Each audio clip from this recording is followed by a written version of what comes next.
Hello दोस्तों, कैसे हो आप सब लोग।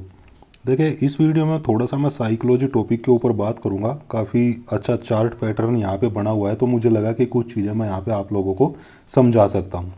एक प्रॉफिटेबल ट्रेडर क्यों नहीं बन पाते हम, एक बिगनर जो होता है वो एक प्रॉफिटेबल ट्रेडर क्यों नहीं बन पाता। बहुत सारे रीज़न वहाँ पे हो सकते हैं, लेकिन मुझे जो मेन रीज़न लगता है ना, वो लगता है एक परफेक्ट एंट्री और परफेक्ट एग्जिट का। तो कैसे आप एक परफेक्ट एंट्री कर सकते हो, कैसे आप परफेक्ट एग्जिट कर सकते हो, कैसे आप अपने ऊपर कंट्रोल रख सकते हो, अपनी इमोशंस के ऊपर। फियर और ग्रीड जो एक मन में रहता है, डर लगता है कि कहीं मार्केट ऐसा करके हमारा लॉस ना कर दे, या डर लगता है कि कहीं हमारा ये प्रॉफिट बन रहा है अभी कहीं ये कम ना हो जाए। तो ये सारी चीज़ें मन में चलती रहती है। तो बहुत अच्छा ये चार्ट पैटर्न बना हुआ है, इसके ऊपर मैं लाइव आप लोगों को समझाऊंगा कैसे आप लोग इन चीज़ों के ऊपर कंट्रोल कर सकते हो और कैसे आप प्रॉफिटेबल ट्रेडर बन सकते हो। जब हम शेयर मार्केट में ट्रेडिंग करने के लिए आते हैं तो देखो, वहाँ पे तीन चीज़ें होती है। एक तो आपको एंट्री कब लेनी है, एक आपको एग्जिट कब लेना है। लेकिन सारी गड़बड़ हम यहीं पे कर देते हैं ना, हम एंट्री ले भी लेते हैं लेकिन हमें कहाँ एग्जिट करना है वो पता नहीं रहता। अभी आप इस चार्ट को देखो, यहाँ पे मार्केट ओपन होती है, यहाँ पे ओपन होती है, स्ट्रेटजी है आपके पास, सब कुछ है आपके पास, आपने स्ट्रेटजी बना ली, किसी स्ट्रेटजी के ऊपर आपको काम करना है, आपने एंट्री भी ले ली, ठीक है। यहाँ मार्केट ओपन होती है, यहाँ तक ऊपर गई, एक रिजेक्शन कैंडल यहाँ पे देखने को मिल रही है। इसका मतलब यहाँ पे मार्केट में सेलर्स एक्टिवेट हुए हैं, यहाँ पे बहुत सारे सेलिंग के ऑर्डर मार्केट को मिल गए। तो ये इसलिए पूंछ थोड़ी सी लंबी बनी इस कैंडल की। अभी वापस मार्केट नीचे आना शुरू कर देती है, नीचे आ रही है। तो यहाँ पे जो लोग बायर्स बाइंग करके गए होंगे, ये बायर्स अपने लॉस को बुक करके निकल रहे हैं। अभी सिर्फ और सिर्फ यहाँ पे कौन अवेलेबल है, सेलर अवेलेबल है यहाँ पे। तो मार्केट को कहाँ पे जाना चाहिए, मार्केट को ऊपर जाना चाहिए।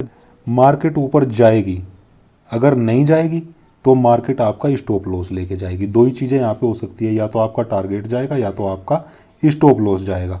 दो ही चीज़ें यहाँ पे होंगी मार्केट में, तीसरी चीज़ यहाँ पे कुछ नहीं होगी। अब इन्हीं दो चीज़ के ऊपर हम वहाँ पे वेट नहीं कर पाते। हमने यहाँ पे एंट्री ले ली, सपोज करो डायरेक्ट मार्केट में सेलिंग आई और हमने यहाँ पे एंट्री ले ली जैसा आज मैंने ली थी। मैंने यही दो, जब ग्रीन कैंडल बनी, मैंने लाइव वीडियो में भी आप लोगों को बताया था, ये जब दो ग्रीन ग्रीन कैंडल यहाँ पे बनी तभी मैंने एंट्री ले ली थी। अभी सारी चीज़ें यहीं से शुरू हो जाती है। मेरे अकॉर्डिंग मार्केट को कहाँ जाना चाहिए, फर्स्ट टारगेट मेरा क्या था, 37,800, ये मेरा फर्स्ट टारगेट था, और 37,900 मेरा दूसरा टारगेट था। 37,800 ये फर्स्ट टारगेट मुझे अचीव हो गया, तो यहीं पे मैंने अपनी पोजीशन को बुक कर लिया था।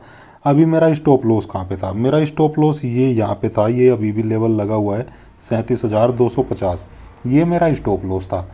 अब ये जो फेज है ना, आप इस मार्केट के इस फेज को देखो, एनालिसिस हमने यहाँ पे ठीक ठाक कर ली, हमारे अकॉर्डिंग मार्केट को यहाँ जाना चाहिए।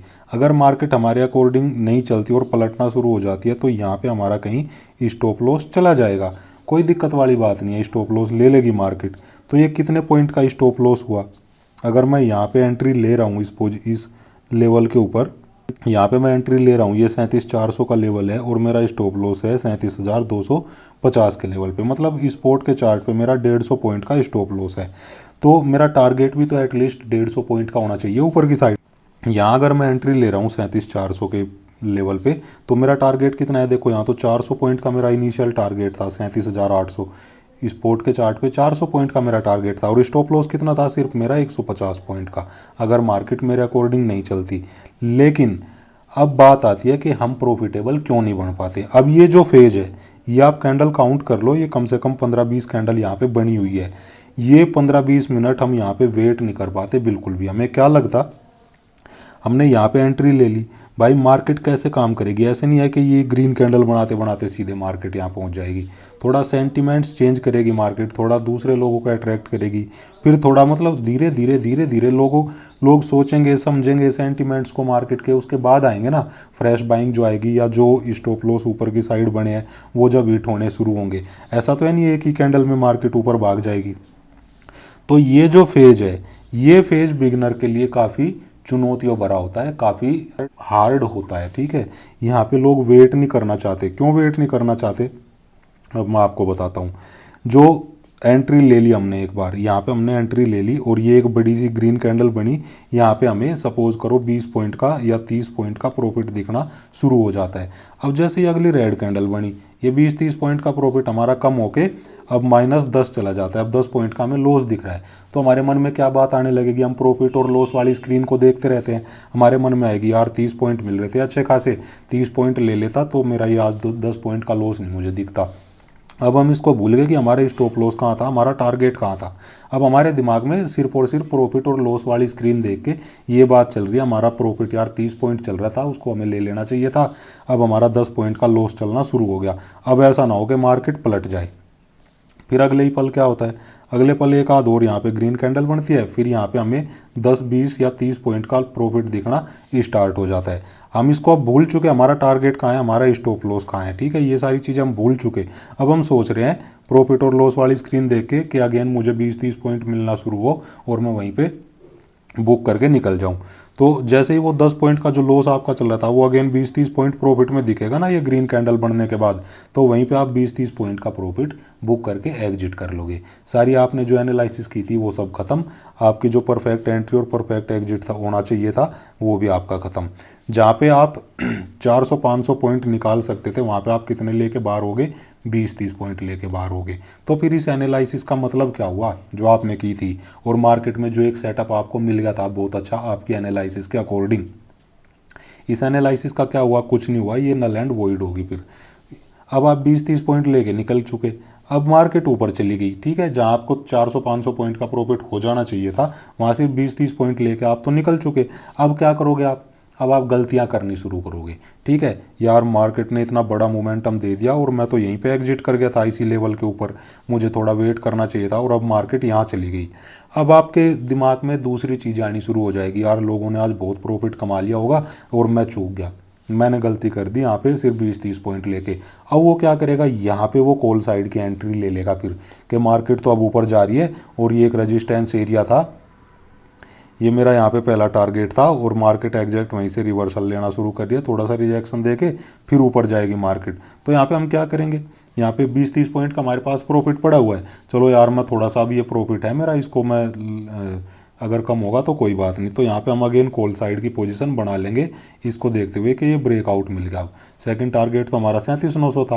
अब मार्केट वहाँ कैसे जाएगी, जो लोग यहाँ बाइंग करके गए हैं ये लोग अपना प्रॉफिट कहीं ना कहीं तो बुक करेंगे, हर एक लोगों का यहाँ पे फर्स्ट टारगेट होगा ये पॉइंट के ऊपर।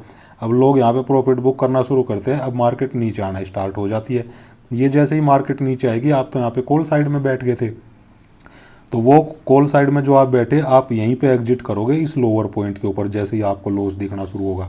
अब वो 20-30 पॉइंट का जो आपका प्रॉफिट था ना, अब वो 50-60 पॉइंट का आपने लॉस कर लिया। क्यों, क्योंकि अब यहाँ पे कोई एनालिसिस नहीं है आपकी, इस पॉइंट पे जब आप एंट्री ले रहे हो यहाँ पे कोई एनालिसिस नहीं है आपकी, आपकी एनालिसिस यहाँ से थी मार्केट नीचे जाएगी मैं कॉल साइड में बैठ जाऊंगा, आपकी एनालिसिस अब यहाँ से नहीं है, तो अब आप बिना एनालिसिस के ट्रेड करना स्टार्ट कर देते हो। और सबसे बड़ी बात, आपके पास थोड़ा सा प्रॉफिट दिख रहा है, पहले सोचोगे कि मैं यही प्रॉफिट को लगा लेता हूँ, ये प्रॉफिट मेरा जीरो हो जाएगा तो मैं फिर वो ट्रेडिंग नहीं करूँगा। ऐसा होते होते मन में लालच और दूसरी चीज़ें आना शुरू हो जाती है और लास्टली आप क्या करोगे, मार्केट ने बढ़िया आप साइड मोमेंटम दे दिया और आप कॉल पुट करते करते वहाँ पे शाम तक बड़ा लॉस कर लोगे। ये एक बिगिनर की हालत होती है। तो अब इससे बचने का तरीका क्या है, सबसे आसान और इजी तरीका मैं मानता हूँ, आपने एक बार एनालिसिस कर ली मार्केट को आपके अकॉर्डिंग चलना चाहिए, ठीक है, मार्केट आपके अकॉर्डिंग चल भी रही है, तो भाई आप यहाँ पे यहाँ पे यहाँ पे क्यों आप प्रॉफिट या लॉस बुक करोगे, मुझे बताओ। यहाँ आपका टारगेट आ गया, बिल्कुल नहीं आया। जब ये फेज़ चल रहा है, ये फेज़ को बस आपको झेलना है, थोड़ा सा वेट करना है, पेशेंस रखना है, मार्केट आपके अकॉर्डिंग जाएगी। अगर नहीं जाएगी तो क्या होगा, आपका स्टॉप लॉस चला जाएगा यहाँ पे, जितना आपने सोचा था यहाँ पे आपका स्टॉप लॉस चला जाएगा, दूसरा तो कुछ नहीं होगा। अगर मार्केट आपके अकॉर्डिंग चलेगी तो आपका ये टारगेट आएगा ही आएगा, कभी भी आए। अब ये फेज़ को झेलना है बस आपको ना इस कैंडल पे यहाँ पे एग्जिट करना लॉस में, ना इस कैंडल पे आपको 10-20 पॉइंट के प्रॉफिट पे एग्जिट करना, ना ही इस कैंडल पे। या तो मार्केट यहाँ तक गिर जाएगी तब आप एग्जिट करोगे, या मार्केट ऊपर जाते जाते यहाँ तक चली जाएगी तब आप प्रॉफिट बुक करोगे, दो ही चीज़ें यहाँ पे होगी। अब रिस्क रिवार्ड रेशो देख लो आप, रिस्क रिवार्ड आप देख ही रहे हो कितना आपका रिस्क है स्पॉट के चार्ट पे, सिर्फ और सिर्फ 150 पॉइंट का। रिवार्ड आपको कितना मिल रहा है यहाँ पे, अगर मार्केट आपके अकॉर्डिंग चलेगी, आपका ये फर्स्ट टारगेट है तो आपको यहाँ पे 400 पॉइंट का रिवार्ड मिल रहा है। तो कैसे आप प्रॉफिटेबल ट्रेडर नहीं बनोगे, आप मुझे बताओ। आपका अगर लॉस होता इसमें तो कितना लॉस होता, सिर्फ 150 पॉइंट का। इसको चलो 150 को 15,000 कर लो, आपका लॉस अगर होता तो ये 15,000 रुपये का लॉस होता, ठीक है। और मार्केट आपके अकॉर्डिंग चल गई तो इसका 4 गुना प्रॉफिट आपको मिल रहा है, 60,000 का प्रॉफिट आपको मिल रहा है कि नहीं। तो कैसे आप प्रॉफिटेबल ट्रेडर नहीं बनोगे, जब आपका लॉस हो रहा है तो वो सिर्फ 15,000 हो रहा है, और जब आपका प्रॉफिट हो रहा है तो वो 60,000 हो रहा है, तो कैसे प्रॉफिटेबल ट्रेडर नहीं बनोगे आप। और अगर आप बिना टारगेट और स्टॉप लॉस के एग्जिट करते रहोगे तो आपको कितना प्रॉफिट होगा, 1,500 रुपये ये प्रॉफिट होगा आपका। और जब लॉस होगा आपके अकॉर्डिंग नहीं चलेगी मार्केट तो लॉस होगा आपका 10,000, 15,000, ये आपका लॉस होगा। तो कैसे आप प्रॉफिटेबल ट्रेडर बनोगे ऐसे करके, बताओ। कहने का मतलब ये है, जहां आपने डिसाइड कर लिया या तो आपका स्टॉप लॉस आएगा या तो आपका टारगेट आएगा, दो ही चीज़ें आएंगी वहाँ। तीसरी चीज़ कुछ नहीं होनी चाहिए, भले ही मार्केट यहाँ कंसोलिडेट करते करते 2 घंटे निकाले, 3 घंटे निकाले, 4 घंटे निकाले, आपको एक प्रॉपर लेवल के ऊपर ही एंट्री और एग्जिट करना चाहिए। बस ये फेज को, जो ये कंसोलिडेशन या कैसा भी फेज इसको आप समझ लो, जो ये चल रहा है, इसमें बस आपको पेशेंस रखना है। और प्रॉफिट और लॉस वाली स्क्रीन अगर आप देखने लगोगे तो वहीं पे आप एग्जिट कर जाओगे 10-20 पॉइंट का प्रॉफिट और 10-20 पॉइंट के लॉस के ऊपर। तो ना आपका टारगेट आएगा, ना आपका स्टॉप लॉस जाएगा, कुछ नहीं जाएगा, और 10-20 पॉइंट करते रहोगे आप वहाँ पे प्रॉफिट लॉस में, कभी प्रॉफिटेबल ट्रेडर नहीं बन पाओगे। तो चलिए दोस्तों, मुझे उम्मीद है इस लर्निंग वीडियो से थोड़ी हेल्प आप लोगों को मिलेगी अपनी साइकोलॉजी बिल्ड करने में, अपने टारगेट और अपने स्टॉप लॉस को पहचानने में, कहाँ पे आपको एंट्री लेनी चाहिए, कहाँ पे आपको एग्जिट करना चाहिए, और छोटे छोटे प्रॉफिट और लॉस को ना देखते हुए आप बड़े प्रॉफिट और छोटे लॉस लेना स्टार्ट करोगे, तब आप एक प्रॉफिटेबल ट्रेडर बन जाओगे। तो ये वीडियो में तो मैं यही समझाना चाहता था आप लोगों को। जब मैं सुबह ट्रेड लिया था तो काफ़ी बार ये जो चीज़ें चल रही थी यहाँ पे, तो प्रॉफिट और लॉस वाली स्क्रीन देख के यहाँ पे एंट्री और एग्जिट हो जाते हैं, तो काफ़ी बार मन में आ ही जाता है। तो मैं सोच ही रहा था कि बहुत सारे लोग जिन्होंने यहाँ पे कॉल साइड की पोजीशन बनाई भी होगी ना, वो इस पेज में ज़रूर एग्जिट कर लेंगे कहीं ना कहीं छोटे से प्रॉफिट में या लॉस के ऊपर, क्योंकि उनको फिर कुछ चीज़ें याद नहीं रहेंगी आपका कहाँ प्रॉफिट था कहाँ लॉस था। तो चलिए दोस्तों, मुझे उम्मीद है इस लर्निंग वीडियो में आप लोगों को समझ में आया होगा जो मैं समझाना चाहता था। मिलते हैं नेक्स्ट वीडियो में। थैंक यू, जय हिंद।